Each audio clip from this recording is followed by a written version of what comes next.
Hello everyone, welcome to JDC classes. मेरा नाम आदित्य शर्मा है। मैं आपको बीएससी नर्सिंग फर्स्ट टाइम की ऑल सब्जेक्ट्स को पढ़ाता हूँ।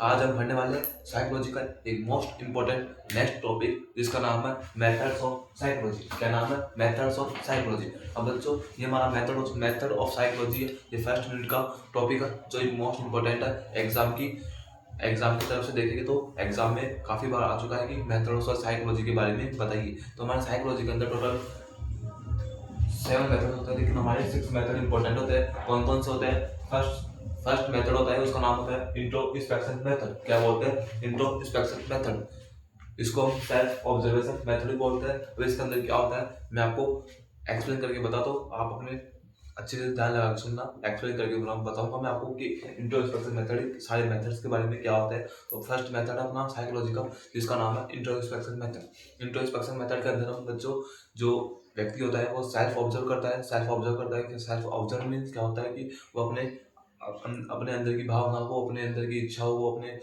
जो किस किस खेल के अंदर वो अच्छा कर सकता है, किस वो गुस्सा कहाँ आता है, उसको कहाँ से क्या मिलता है, अपने आप को अंदर से ऑब्जर्व करता है। सेल्फ ऑब्जर्व करने का काम वो करता है वो साइकोलॉजी का। कौन सी मेथड के अंदर?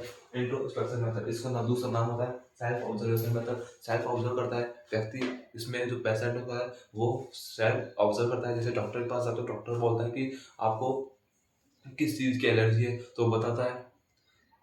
जो डॉक्टर्स होता है वो उनके क्वेश्चन पुटअप करते हैं पेशेंट से। साइकोलॉजिस्ट डॉक्टर होता है वो क्वेश्चन पुटअप करते हैं, तो वो फिर वो सेल्फ ऑब्जर्व करके डॉक्टर्स को बताता है, सेल्फ ऑब्जर्व करते हैं अपने आप में कि मुझे कहाँ किस चीज़ से डर लगता है, मुझे कब क्या लगता है, मुझे किस खेल में अच्छा लगता है, मुझे पढ़ाई अच्छी नहीं नहीं लगती है। वो सब क्या करते हैं? सेल्फ ऑब्जर्व करके बताते हैं। तो इसके अंदर सेल्फ ऑब्जर्व करते हैं किसके अंदर? इंट्रोस्पेक्शन मेथड के अंदर। सेकंड मेथड है ऑब्जर्वेशन मेथड। सेकंड मेथड होता है साइकोलॉजी का मेथड में, तो उसका नाम है ऑब्जर्वेशन मेथड। ऑब्जर्वेशन मेथड के अंदर ऐसे व्यक्ति से जब ऐसा व्यक्ति जिससे आप कभी मिले नहीं, लेकिन उसको हम कहीं ना कहीं से बैठे बैठे या फिर कहीं ना कहीं से देख कर उसको ऑब्जर्व करते हैं। जैसे कि आप कभी सिनेमा सिनेमा या फिर मूवीज को देखते होंगे तो आप किसी न किसी एक्टर को या किसी न किसी सेलिब्रिटी को ऑब्जर्व करते होंगे। उसको ऑब्जर्व करके आप उसको क्या करते हो? उसके बिहेवियर के बारे में, उसकी रहन सहन के बारे में, उसकी लाइफ स्टाइल के बारे में ऑब्जर्व करते हो, उसके बारे में सोचने लगते हो। तो इसको क्या बोलते हैं? Observation method. इसके अंदर ऑब्जर्व करते हैं कि वो कैसा हो सकता है। जैसे कि आप किसी सेलिब्रिटी को मूवी के अंदर देखते हो, किसी सेलिब्रिटी की मूवी देखते हो, फिर उसके अकॉर्डिंग आप उसका बिहेवियर बिहेवियर को देखते हो कि इसका बिहेवियर ऐसा होगा, उसकी लाइफ स्टाइल ऐसी है। तो इसको क्या बोलते हैं? Observation method. हम क्या कर रहे हैं? ऑब्जर्व करना सीखते हैं। इसके अंदर ऑब्जर्वेशन मेथड के अंदर ऑब्जर्व करते हैं और इंट्रोस्पेक्शन मेथड के अंदर सेल्फ ऑब्जर्व करते हैं। थर्ड मेथड है एक्सपेरिमेंट मेथड। थर्ड मेथड कौन सा है ना? Experiment method. एक्सपेरिमेंट मेथड के अंदर हम क्या करते हैं कि एक्सपेरिमेंट करके उसका बिहेवियर का पता लगाने की कोशिश करते हैं। एक्सपेरिमेंट करते हैं जैसे किसी व्यक्ति को स्विमिंग करना नहीं आता है, स्विमिंग करने से उसको डर लगता है, तो क्या करेंगे? उस व्यक्ति को स्विमिंग पूल के पास लेके जाएंगे, वहां जाके उसको तैरने के लिए बोलेंगे कि आप तैर के बताओ। अगर वो तैरना जानता होगा, उसको स्विमिंग करने से डर नहीं लगता, तो नहीं तैर सकता है आराम से। लेकिन अगर उसको स्विमिंग करने से डर लगता है, उसको डर डर है उसके अंदर स्विमिंग करने का, उसको पानी के अंदर जाने का भय है, उसको पानी से वाटर से फियर है, तो वो क्या करेगा? स्विमिंग नहीं कर पाएगा। तो इससे क्या किया हमने? एक्सपेरिमेंट किया उसके ऊपर, उसका बिहेवियर पता लगाने की कोशिश की, उसके बारे में उसकी जानकारी लेने की कोशिश की। तो इसके अंदर क्या करते हैं? हम एक्सपेरिमेंट करके एक्सपेरिमेंट मेथड के अंदर एक्सपेरिमेंट करते हैं, और फिर उसके उसके बारे में पता लगाते हैं पेशेंट के बारे में। तो जेनेटिक मेथड के अंदर हम क्या करते हैं कि जैसे कोई पेशेंट है जो बोल नहीं सकता, या फिर कुछ उसको हम ऑब्जर्व नहीं कर सकते, या फिर उसको देख नहीं सकते, उसको कुछ ऐसी प्रॉब्लम्स है जिसके बारे में हम पता नहीं लगा सकते, तो क्या करते हैं? जेनेटिक मेथड के अंदर उसकी फैमिली की, जैसे कि उसकी जेनेटिक होता है। जैसे कि आप बहन भाई हो, तो आपके जो आपकी कैरेक्टर है वो आपकी बहन के भी कैरेक्टर होगी। तो आप दोनों के जो आप और आपकी बहन भाई वो होंगे साथ में, तो उनसे क्या क्या आप क्या हो? सब जेनेटिक हो। आशा के अंदर जीन सेम है आपके माता पिता के।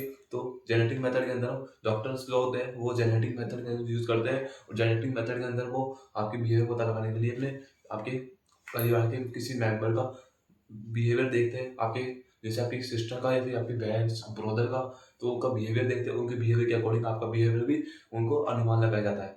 तो जेनेटिक मेथड के अंदर ये होता है।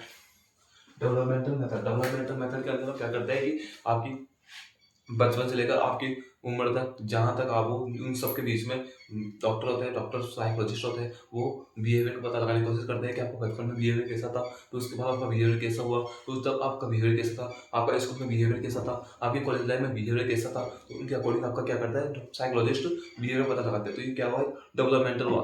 पहले आप छोटे थे, फिर आपका डेवलप हुआ, बड़े हुए फिर आपका डेवलप हुआ, स्कूल लाइफ में फिर आप डेवलप हुए, तो कॉलेज लाइफ में, तो आपको उसके अकॉर्डिंग आपका बिहेवियर पता लगाया जाता है। तो डेवलपमेंटल मेथड के अंदर भी आप बिहेवियर का पता लगा सकते हैं।